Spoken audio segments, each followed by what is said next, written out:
நயமான கதைகளு சுவையோடு சுகமாக உருவான கதைகளு. குட்டி ஸ்டோரியோட ஒலி புத்தக பகுதியில் இன்னைக்கு நான் வாசிக்க போகிற நூல் மின்மினி காடு. மலையாளத்தில் இந்த புத்தகத்தை எழுதினவங்க கே கிருஷ்ணகுமார் அவர்கள். தமிழில் இந்த புத்தகத்தை மொழியாக்கம் பண்ணவர் யூமா வாசுகி அவர்கள். இந்த நாவலில் மொத்தம் 9 அத்தியாயங்கள் இருக்குது. அதிலிருந்து தினம் ஒரு அத்தியாயம் நம்ம பார்க்கலாம். இந்த புத்தகத்தை வெளியிட்டது பாரதி புத்தகாலயம். காட்டில் வாழ்கிற விலங்குகள் காட்டையும் தங்களையும் எப்படி மனுஷங்க கிட்ட இருந்து காப்பாற்றிக்கிறாங்கன்றது தான் இந்த கதை. நீங்கள் எப்பயும் படிக்கிற விலங்குகள் கதை மாதிரி இல்லாமல் இந்த கதையில் கொஞ்சம் சுவாரஸ்யமாக நிஜ வாழ்க்கையில் நடக்கிற பிரச்சனைகளும் கலந்து இருக்கும். அந்த மாதிரி தங்களுக்கு நடக்கிற பிரச்சனைகள்லேருந்து விலங்குகளே தங்களை எப்படி தற்காத்துக்குதுன்றது தான் ரொம்ப சுவாரஸ்யமான இந்த கதையில் சொல்லியிருக்காங்க. கதைக்குள்ளே போகலாமா? பாரதி புத்தகாலயம் வெளியிட்ட இந்த நூலை நீங்கள் அச்சு வடிவில் வாங்கணும்னா அதற்கான லிங்கை நாங்கள் டிஸ்கிரிப்ஷனில் கொடுத்துருக்கோம். அத்தியாயம் 8. இரவு எல்லோரும் உறங்கிக் கொண்டிருந்தார்கள். எங்கும் ஒரு அசைவும் இல்லை. உள்ளே ஒரு அறையில் இருக்கிறாள் சுந்தரி முயல். கதவை தாளிட்டிருப்பார்களோ? தாளிட்டிருந்தால் காரியம் சிக்கலாகி போய்விடும். அவள் அறையின் மூலையிலிருந்து எழுந்து மெதுவாக வந்தாள். வாயில் கதவை தலையால் முட்டி அசைத்து பார்த்தாள். அதிர்ஷ்டம், கதவு தாளிடப்பட்டிருக்கவில்லை. கதவை கவனமாக திறக்க வேண்டும். சற்றும் ஓசை எழுப்பிவிடக்கூடாது.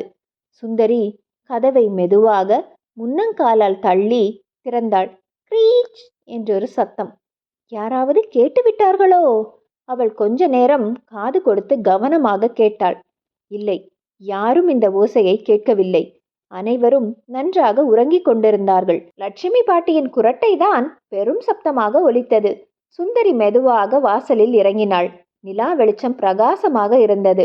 அவள் வாழைக்கன்றின் பின்புறம் பதுங்கினாள்.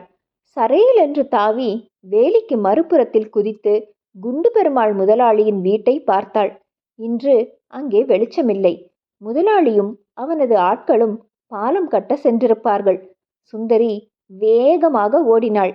2-3 தோட்டங்களை கடந்து அவள் ஆற்றங்கரையை அடைந்தாள். இனி சின்ன முதல மாமாவை எப்படி கண்டுபிடிக்கிறது?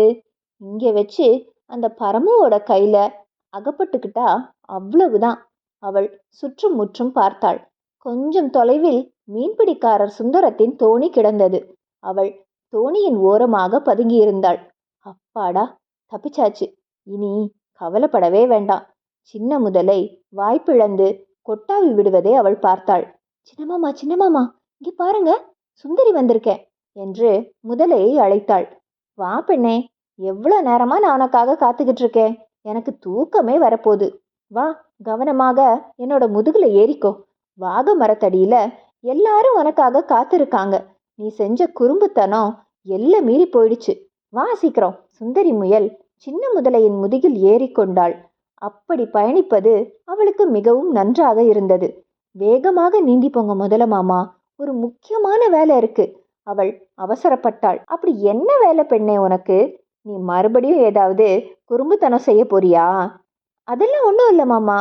உடனே வாக மரத்தடிக்கு போனோம். காட்டை நெருங்கிய போது சுந்தரி உரக்க கத்தினாள். வெண்டைக்கு பெரியவரே, இதோ நான் வந்து விட்டேன்.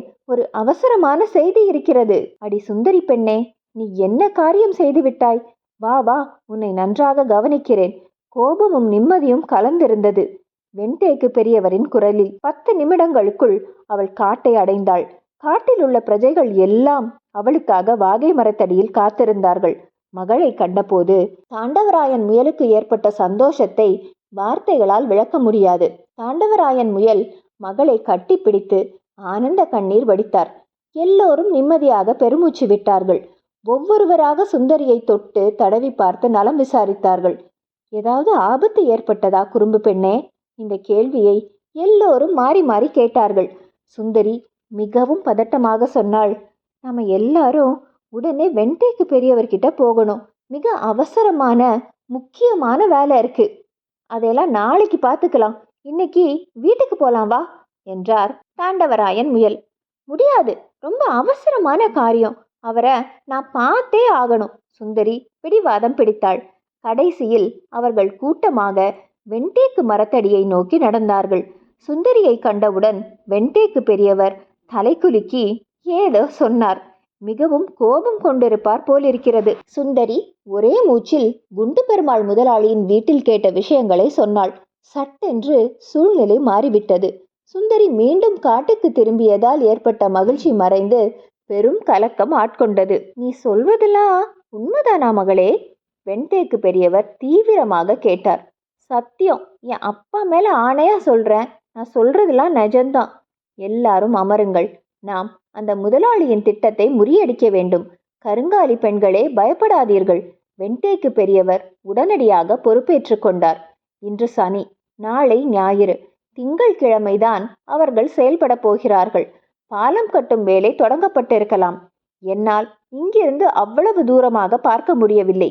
அவர்களிடம் துப்பாக்கி இருக்குமே பெரியவரே, நம்மை சுட்டு விட்டால் என்ன செய்வது?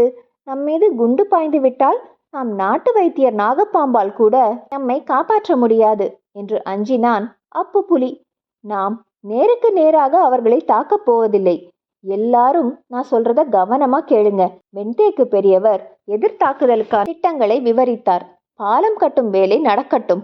மணிக்கிழியும் குமரேசன் குரங்கும் பாலத்திற்கு பக்கத்தில் ஏதாவது மரத்தில் ஒளிந்திருக்க வேண்டும். பாலம் கட்டி கொண்டிருக்கும் போது அவர்கள் காட்டுக்குள் நுழைகிறார்களா என்று பார்ப்பதற்காக மாதவி கரடி, நீ கருங்காலிகளுக்கு காவலிரு. அப்பு புலி, நீ பாலத்தருகில் புதரில் ஒளிந்து கொள்.